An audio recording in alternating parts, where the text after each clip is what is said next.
In a surprising reversal, Team Justin Baldoni has dropped their subpoena request from Taylor Swift. Now, of course, Blake Lively and most of the mainstream media is jumping on this as a win towards Blake, but it's not. We need to discuss.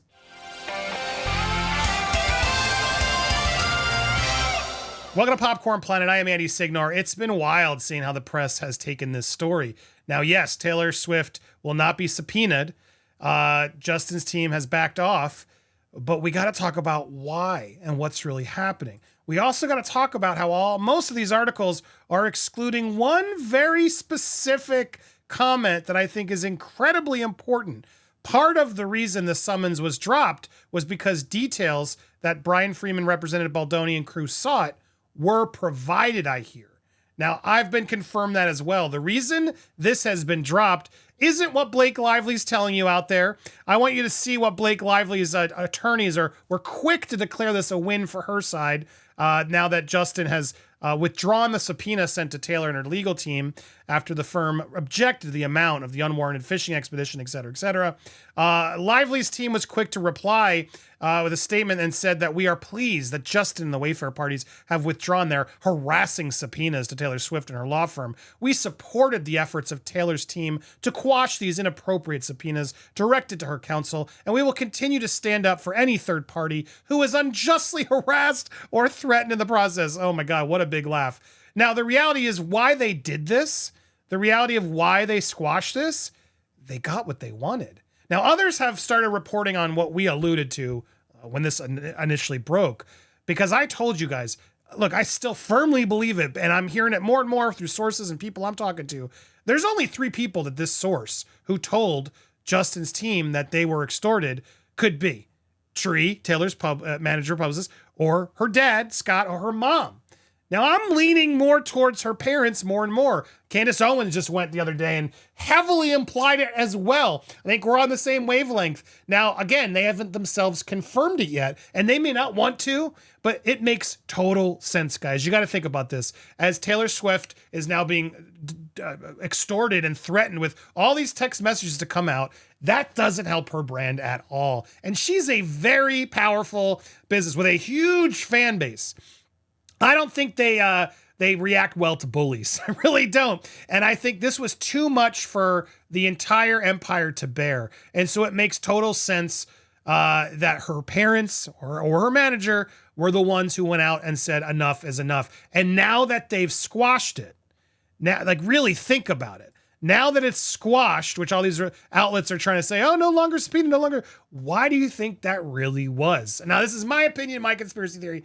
It's exactly what it says right here. They got what they wanted. Now, if they have proof that Taylor's lawyer was threatened, if that's all real, that will come out in the process. And they clearly wanted it out there to send a warning shot to Blake and Ryan, who think they're on the road, winning, and they're winning. But no. If they can prove that Taylor Swift's team and lawyers, in fact, confirmed or gave them the evidence to show that they were asked not to do this, oh man, Blake, you are in so much trouble. So much trouble. And I don't believe for a second that a man like Brian Friedman, who is on this like crazy, he's all about the squeeze. He applies those pressure points like I haven't seen many other lawyers do. Maybe the one, Spyro, was Jay-Z's lawyer. These are high quality lawyers who just apply the pressure when they need to. And they applied the pressure to Taylor. She responded in kind because she realized Blake's been just as aggressive and I don't want to get involved in this. What do you want?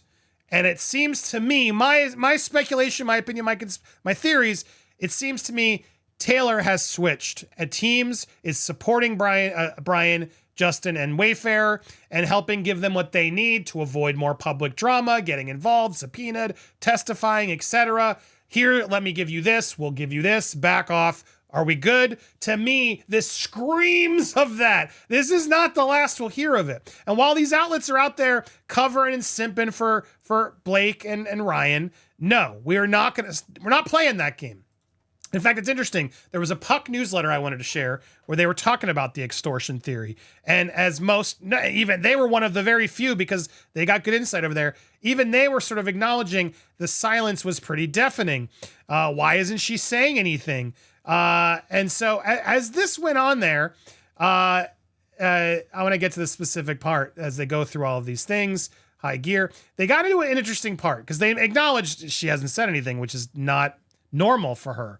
Meanwhile, the gossip industrial complex is shifting in high gear on fresh whispers of a Lively Swift falling out, and Lively's team appears acutely aware of the risk of losing the hearts and minds of Swift Nation. In turn, expect them, Lively's team, to spotlight the shadowy presence of Swift's longtime nemesis, Scooter Braun, in the lively Baldoni drama. After all, Braun's Hybe agency owns Melissa Nathan's PR shop, the Agency Group, which has been backed by Baldoni.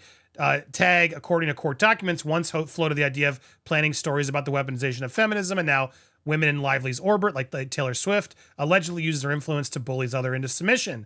Whether Braun is actually actively involved is unclear. Ironically, he is personally represented not by Nathan, but by Stephanie Jones. Make all that make sense. If Team Lively wants to retaliate for this week's stunt, a subpoena to Braun could be in the cards. That, of course, would ignite another tabloid firestorm. For now, Swift's attorney has asked Judge Lyman to punish Friedman for his outspokenness accusations, but he still hasn't put a sworn affidavit to say it's not true. Look, this is interesting, and then they're getting into it. What's real? Well, because Blake plays dirty, are they going to now try to put out stories to make Scooter Braun and the connection to Melissa all a thing? Well, look who got ahead of that story. Now, I'm not saying they did this on purpose. I don't know. All I'm saying is brilliant move, because now guess who's back in the press in a positive way, helping Taylor Swift? You guessed it, Scooter Braun.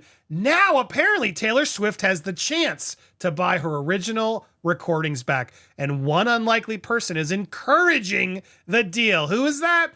Mr. Scooter Braun. Scooter Braun, obviously, we had all this whole back. The reality of this story is also messy for Taylor because she did not know. Her dad made money off of the deal. She knew. This whole thing was a little strange to me because, yeah, she should have gotten the rights, but somehow she didn't. She didn't do it, and then she got pissed afterwards. But it all worked out for her, let's be fair. Eras Tour became the biggest deal. She sold even more money re-releasing her albums with all the bonus tracks. It was a brilliant business move. If anything, she owes Scooter a thank you because I would argue it reinvented and reignited her fan base to a degree we haven't seen since Elvis, Michael Jackson era. And so now, of course, as the threats in the industry are of, are they going to try to activate Scooter? Look at this. Scooter's already back in there on the waist, helping with Taylor. No. We're not anti-Taylor. In fact, we were wrong. We're sorry. Make sure we give her notice this time to Shamrock Capital, who has the records. Let's make sure publicly we get ahead of this, and you should be the first person to get a deal on this. One of the encouraging and during the deal is to take place is Scooter, who was at the center of the deal the first time. So look at all that, and you tell me that they're not playing the best game of chess ever. Blake Lively is so stuck playing checkers and trying to make up lost time and justify all this nonsense. And, oh yeah, that was really a win for us. Girl. Anybody who's paying attention knows you're getting destroyed. Ryan and Blake, what are you doing? Disney's mad at you. Taylor Swift's mad at you. Was this really worth it? All because what? He called you sexy? This is an embarrassment, guys. And it's a blatant abuse of power. Man, I got to give Taylor Swift kudos, her family, her manager, whoever's really behind this secret sourcing and getting to the facts of calling out the bully that is Blake Lively. Bravo, scream it from the hilltops, because that is disgusting. It's wrong. And see how all this is playing. There's no doubt both Justin and Blake's PR teams are working to make sure the truth. I do believe Justin's team is doing well, but they're also sharing the truth. There's nothing retaliatory or lying about any of this. They're out there posting the things that need to be posted, just as Blake's trying to take credit and spin the things that are out there to her benefit. Justin's doing it and making the facts come out. So I applaud Justin's team. I think they're absolutely winning. They're doing an amazing game right here of getting the facts out. And while all the other crappy outlets that are just phoning it in, afraid to upset Ryan Reynolds, they're all just siding with the Blake nose. Oh, yeah. But just you wait, guys. That's what I'm going to say. Just you wait, because I'm going to show off the shirt again, and I hope more of you get inspired. She is nobody's dragon. That Taylor Swift is nobody's dragon. And it's going to come out. Just because, you didn't get subpoenaed. They stopped that to help Taylor, because I firmly believe, and you tell me I'm crazy for thinking this, Taylor's team gave Justin's team something good. It is clear to me as day, there's no way you drop all this and then have Brian not say anything. Brian's been quiet. That's not what Brian does.